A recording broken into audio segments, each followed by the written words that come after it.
Hello, everybody, and welcome to Taking Control, the ADHD podcast on True Story FM. I'm Pete Wright, and I'm here with Nikki Kinzer. Hello, everyone. Hello, Pete Wright. Welcome back. Nikki, happy season 29. Season 29. Bizarre. That's the year I am, always. Always. 29 and years forever. old. Yes. Forever.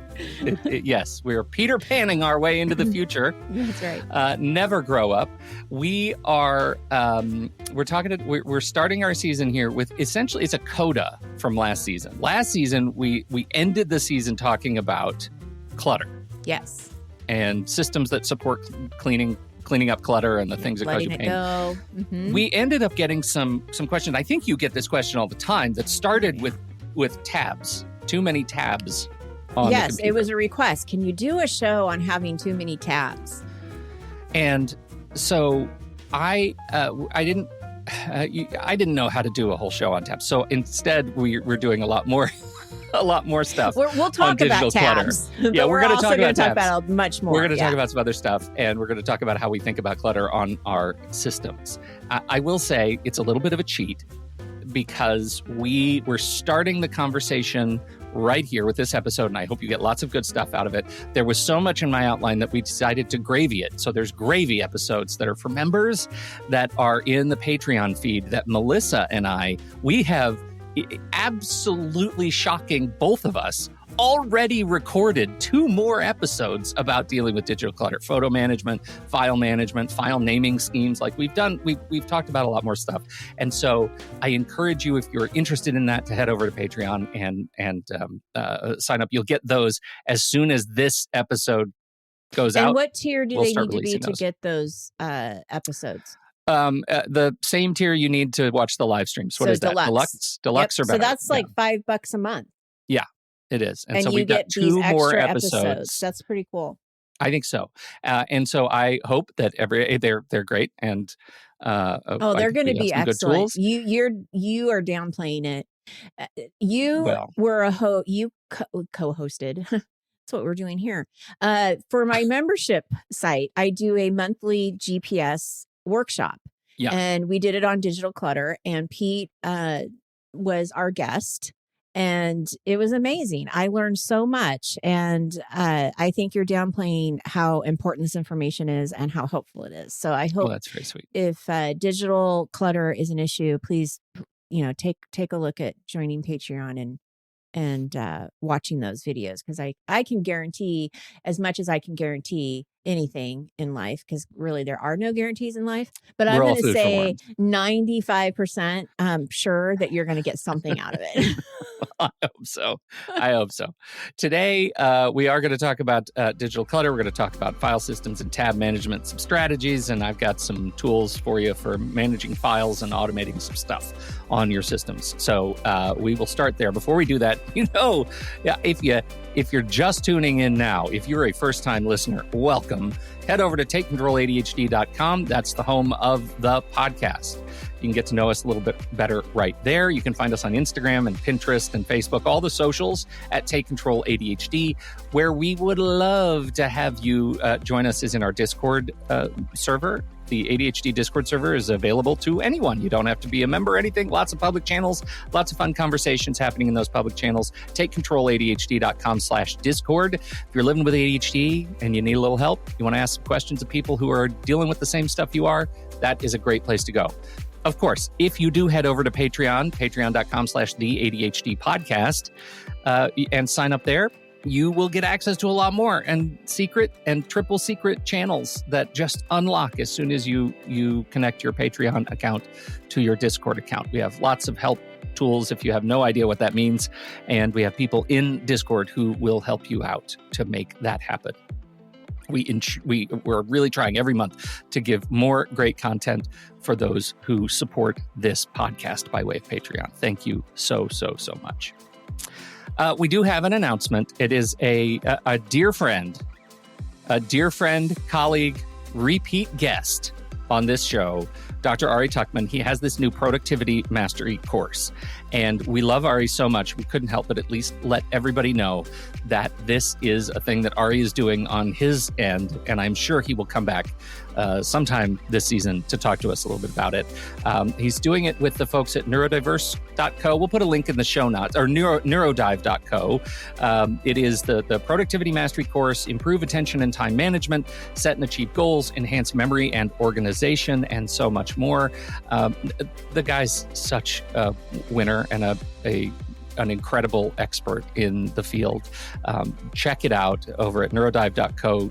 Again, check the show notes for the link. It's the ADHD Productivity Mastery course with Ari Tuckman. We love Ari. Good luck, Ari, on making this a huge success.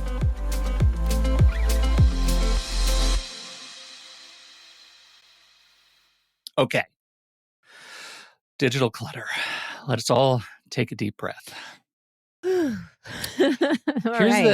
This is where I started. I started thinking about the general state of digital clutter, because digital clutter is really hard. And I think because, you can see the other clutter in your life, right? You see it all the time. You see messy desks and laundry that's not put away and all that stuff. You see it. But when you turn on your computer, when you're focused on an app or an experience, you're doing something on your computer, you can kind of lose track of the fact that your files are a mess. Even if you have like the opening question, lots of tabs, you're generally only using one at a time. And so when it comes time for you to figure out how to make information connect between services and apps, that's when you start feeling the pain and anxiety about I can't find what I need when you need it. But the beauty of it is, as soon as you turn off your computer and step away, you don't see it anymore. It's gone, right? You forget about it. Yeah. Until you need to find something. Yeah, exactly. Because I think the thing that frustrates me most about digital clutter is that I know we talk about the search button, and we'll say, oh, if you just use the search button, you'll be able to find whatever it is you're looking for. But that is not always true in my case. Like, I will search for something on my computer and it's not anywhere near the files that it gives me to look at. And so it's frustrating. Yeah. Yeah, it really is. And part of that is because sometimes search is not universal. Right? Mm-hmm. Sometimes you're just searching within an app or within a file type. Sometimes what you need is in an app that isn't connected to what you're searching right now. Sometimes you're searching in your email and what you need is a file that's living in your Explorer or your Finder. Mm-hmm. So it's tricky. This is a thing I think is interesting. Microsoft research reports, and it's important to note the source. Microsoft did their study and said that 57% of U.S. office workers struggle to quickly find files and documents. And Microsoft is one of the purveyors of one of the great file management and productivity suites, online services for major, massive organizations in SharePoint. Like their business is doing this, and people still can't find the stuff that they need by a majority. So I think that's really interesting. And the amount of time, like I don't have a good statistic on this, but I wager it's high, the amount of time that we waste searching for things that we can't find. Oh, yeah. The other thing that's tricky is intermittent reinforcement, because sometimes I search for something and find it very quickly. Yeah. And that reinforces that search behavior works. And then the next time I do it, it might work. And then the next time it might work. And then the next time it absolutely doesn't. And I lose a half hour longer trying to find this thing that I could have sworn was right where I left it. And it's not right where I left it. Mm-hmm. So that's the deal with that's kind of the framework where I sort of approach digital clutter. Let's talk just a little bit about how you organize stuff. And I want to ask you how you organize stuff in your file system, right? And what do we mean by file system? I'm talking about the Finder on the Mac or Windows Explorer on your Windows machine. This is where the icons for files and folders live. How do you do it? So are you asking me like how I name my files? Sure. Yeah. Okay. Like, how do you name and categorize the work? So it's in big buckets, right? So like I'm looking at it right now. I have the ADHD book. So anything that has to do with our book goes into that file folder. But then that file folder will have subfolders, right? For like contract, the marketing, the worksheets, the actual book itself. Like Mhm. it will have its own little file folders. I have one for ADHD coaching. I have one for ADHD education. I, of course, have one for the GPS membership, marketing, um, TCA business, TCA Mhm. finances, TCA photos. So I have like big buckets, and then I have smaller folders in those big buckets. Okay. This is and would you say that the work that you do, the organizing work that you do for your business file system is as organized as your personal files? Well, so you mean personal files like personal photos or personal like documents like Sure. tax Sure. stuff or something like Yeah. that? I would say they're about the same, and they're not great Okay. because it's harder for me to do digital organizing than it is for me to do physical organizing. I could physically organize a space really well and pretty quickly, and I can help somebody else do it, Mhm. right? So even the messiest space in the, in the world, I wouldn't go that far, but like the messiest space, I could make some good, progress in that. But digital, I have a really hard time deciding what those buckets are, what the titles of the subtitles or the subfolders should be. And then I have a hard time, and I'm sure everybody can relate to this, or a lot of people can relate to this, getting them into the right file. Like I could save it into like the Finder, but I don't have to always like get it into the right file. And yet, I wager that if all those documents, whatever those documents are, were sitting in a stack of paper and you had paper and folders and a label maker, you would have I those could things do it. tidied up in no time. I could Yeah. totally do it. Why is that? Because What I is that just gap am about? now acknowledging that. You're right. If it was Yeah. physical, I could do it easily. That's so important. And I really Mhm. wanted you to have that realization because I know you're not alone. This is in fact something that I learned. This was a plant because in my conversation with Melissa that you will hear, we come to a very similar awareness. And that is Microsoft agrees that their data shows that when you are working on documents that are in some way, shape, or form uh, have to be shared or collaborated on with others, you are more likely to keep those things organized, right, on Mm, your digital system. But everything else, there's a weird gap. Like it just falls into a bucket and we can't seem to rationalize. And I'm saying this kind of writ large. yes. Like it's hard for a lot of people to rationalize how to handle digital files for some reason.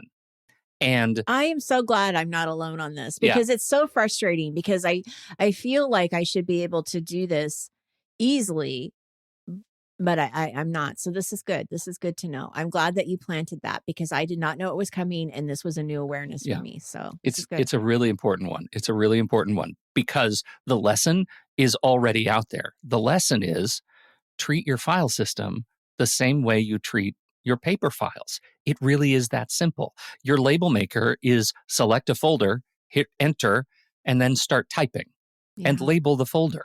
You can do it exactly the same way you would organize a physical file system.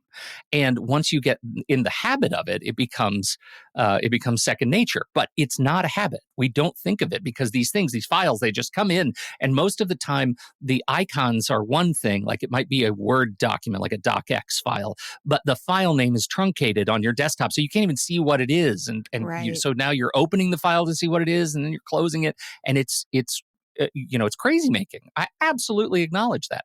But the secret really is to just think of it as a paper file system. And once you can make that leap, then all of your stuff kind of comes into focus. And so I also would say that it can be a little bit generational because my kids were essentially raised on Chromebooks in the school system. And Right. Chrome has a looser relationship with file systems, right? Google Drive you can treat it like a file system, Yeah. and you should, but Google is such a heavy, hand in search that really they know what's in your documents and you can search for it pretty quickly. So my kids have no idea how file systems works. I put them in front of a Mac or a PC and they cannot understand how files and folders work in That's relationship really to interesting. apps. Okay. Yeah. But in large part, businesses are still very much file and folder organized institutions, right? When you go to work, you're working in files and folders. Yeah. And so having a baseline understanding of that is important of how these things work. So those are just some things to think about. We talk about organizing your file system, and Melissa and I talk a lot more about this, but the idea of creating your hierarchical file folder structure, naming conventions, I always include, I have in Text Expander, if I hit semicolon DS, that's date stamp, and then a bullet character. And so whenever I name a file on my personal system, I hit date stamp, so I get the date. And then I label it by project and title. And that's for my personal one. Nobody else that I work with kind of has adopted that. And so, but I do it because alphabetical order is important to me. And I like date order no matter what. And so I can see versions of files that I'm working on if they don't have built-in version control. It's important to me to be able to see this version of this file was created on this date. And I can see it very, very quickly. That's just a structure that I use. And I make this a call to others to come up with a structure that works for you, a naming convention that works for you. If it's date, fine. If it's project first and then the title of the document, something to allow you to group and organize. And that will come into play in just a little bit when I tell you about a tool that I want to share. I have a question for you. So let's say that you have a presentation and you're going to do version 2, like you're going to update that presentation. Do you then archive or delete the old version and just keep the new version? Only after I have locked the final version of the presentation, of the document, whatever it is. So, for example, I'll go to podcasts. We often make edits to podcast, and I'll render out or bounce out a version 1 of the podcast. Then I'll get edits, and so I'll bounce out version 2. And those are all labeled. I have a 2-letter acronym or 2-letter abbreviation for the show. I have the episode number, and then I have a V1, V2, V3, etc. Once we get to the final that's going to be launched, then I delete everything before it. Okay. I don't need to keep all those versions. I don't think that there's a reason to, but sometimes I feel like I need to keep it, and I don't know why. So I'm not keeping them anymore. Made that decision today. It takes up space. Yeah. And I say take up space, and I mean that in every respect, right? It takes up hard drive space somewhere, whether it's your hard drive or the cloud hard drive, it takes up space. There is space. It also takes up cognitive space, right? Like when you see a list of versions, your brain doesn't immediately lock on the last version. Your brain locks on the fact that there are a dizzying number of revisions in this document. And why I are need there to so many find revisions? the one I need. Yeah. Right. So for me, that's important, is to just clean up sort of cognitive space. Now, that gets us to let's go ahead and take on the central question of this show, which is the internet and our browsers. Yes. Would you frame the question that you get? Well, I get the question of, I have so many tabs open and I don't know how to either manage them, or basically why there's so many tabs open is no one wants to forget what they found. And so they tend to open, they'll have tons of tabs. And so sometimes when I'm working with someone, it takes even a while for them to get to the right tab because they have to find it. And that's usually when the complaint comes in. It's like, I have so many tabs. Like, can you do a show on tab management? So that's kind of where it's coming from. I think people are wanting to hold on to stuff that they find. Right. And no judgment. That's Right. great. Yeah. Right. You find stuff. Great. How do you handle too many tabs? Do you have a strategy? Well, I'll be very honest. This is not a problem I have. I don't have too many tabs. Like I have very few tabs. I have the tab that I'm working on. And if I do a lot of work in Google Docs. So if I'll have Google Docs open, and then I'll have the file open, and then I'll have like the document I'm working on. So I may have tabs that way, but it's not really a problem for me. So I'm not the right person to probably ask that question, because I tend to just work in with what I have. And if I find something that I want to save, I bookmark it. Mm-hmm. So I have bookmarks of, I have that managed in a sense of, this is TCA business, this is personal. And then I have like the more common places that I go to, like Zoom and my website and things like that, are all bookmarked. So I don't have to keep them open. Okay. A couple of things, because that's pretty similar to how I tend to work, but it didn't strike me until I started, digging into some of the research on this, just how I use tabs and how it appears that I have very few tabs open at any given time. But really, I've got a lot of tab management going on in the background that helps me stay organized. The first one, and I think the simplest one, is called pinned tabs. And pinning tabs allows you to pin a tab to your tab bar in both Chrome and I'll be honest, I don't know how Edge does this from Microsoft, but I know Chrome and Safari do this. So you can pin a tab to your tab bar, and it just makes it a really tiny, tiny tab, and it never closes. Right? That tab never goes away. So if you spend a lot of time in Google Drive, you can pin a Google Drive tab, you can pin a Gmail tab, you can pin the things that you're doing all the time to that tab bar, and it will stay there for you. I would pin YNAB and FreshBooks, and my and for a while Todoist. I would pin those because I'm always going in and out of my financial applications and my work applications. So that's how I would handle that.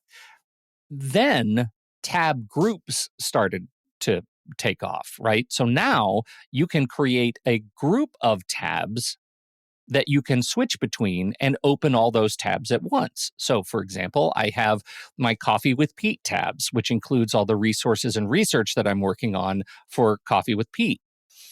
The technical member event that we do once a month here. Those tabs change. But when I go into the Coffee with Pete tab group, I know that it always has the latest tabs that I was working on to research things for Coffee with Pete. Right now, it's on how to real-time sync Google Contacts and iCloud Contact Sync. So I've got a whole bunch of tabs open on how to figure out how to do this. So it's sort of project-based. I have all the podcast tracking. I have a tab group for podcast tracking.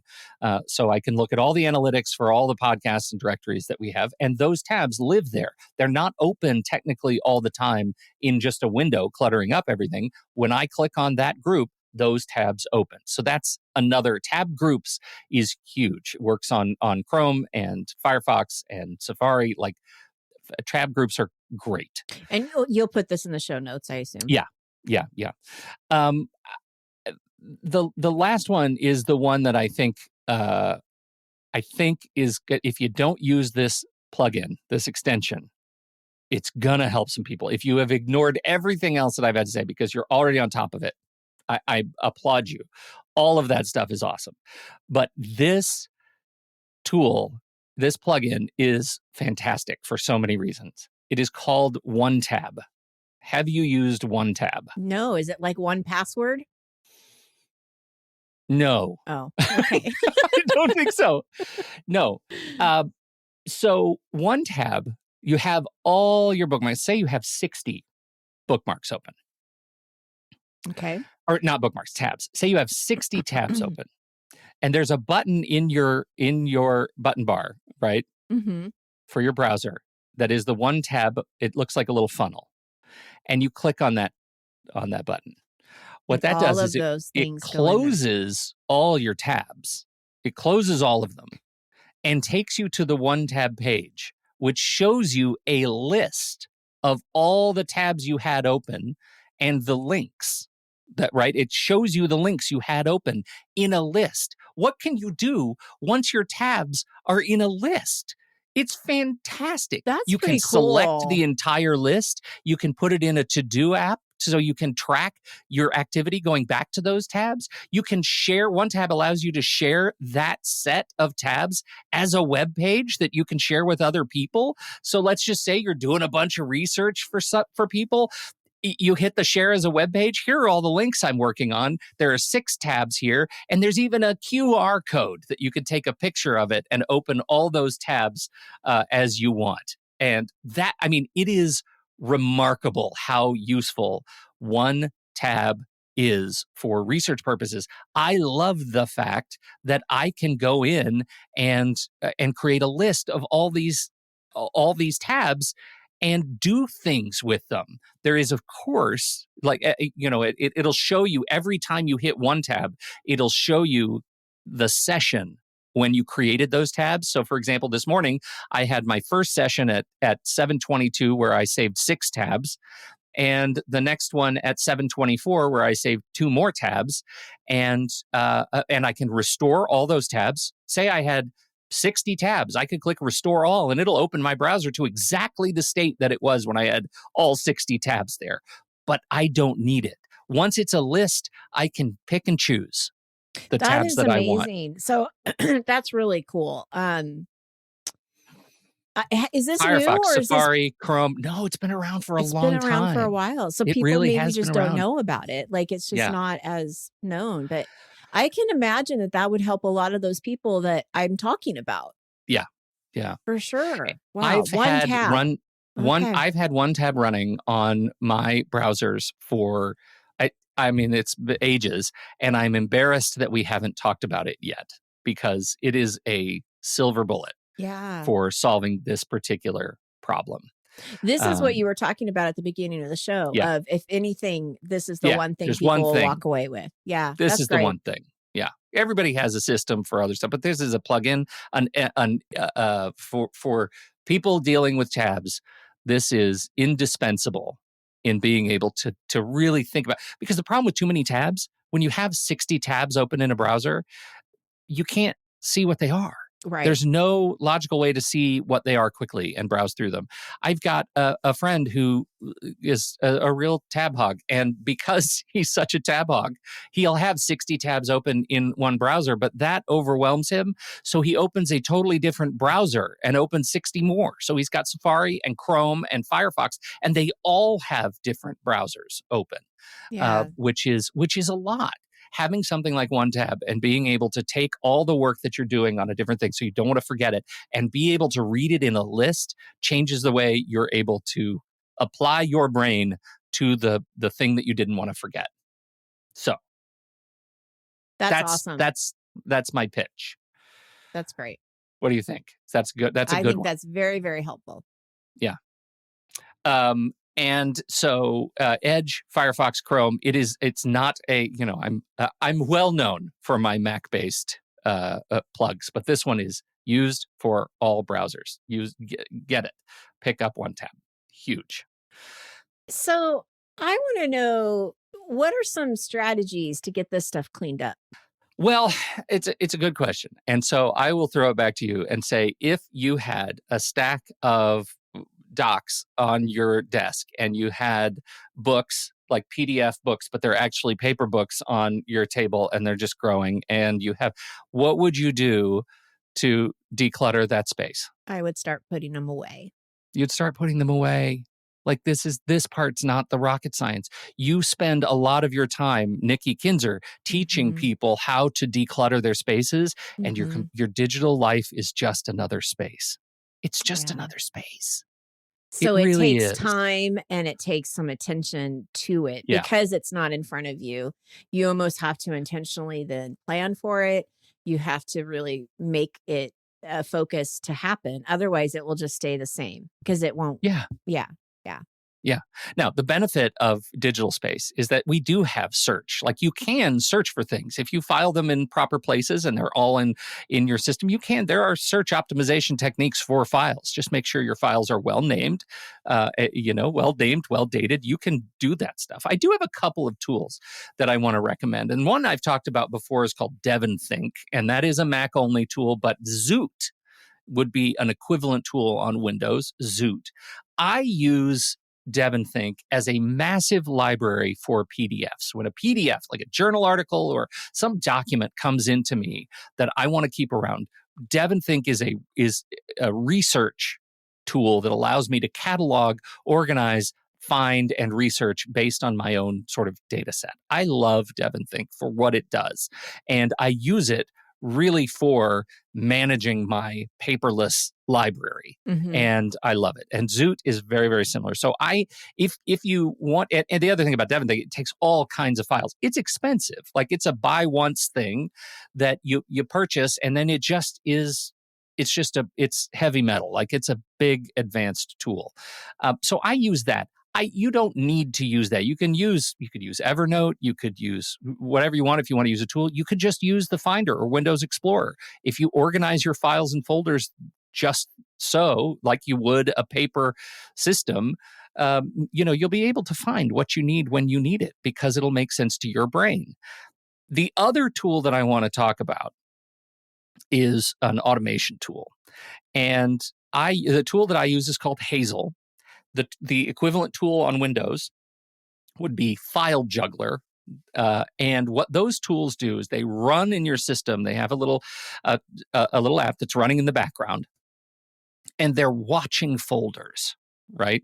These tools are watching folders. For example, whenever I download a file from the internet, which happens a lot, it goes into my downloads folder. Right. And if I don't do anything to my downloads folder, it gets cluttered. Yeah. Right? It's just full of junk. Now, my workflow generally is if I download something from the internet and it goes into my downloads folder, I want to do something with it pretty immediately. And so I'll do something with it. Yeah. Right? But what if I do that thing that I wanted with that file and then I never look at it again? It just hangs out. It just hangs out there. So Hazel watches my downloads folder. And Hazel then, if a file sits in my downloads folder for longer than 60 days, it moves it to the trash. It just moves it to the trash automatically.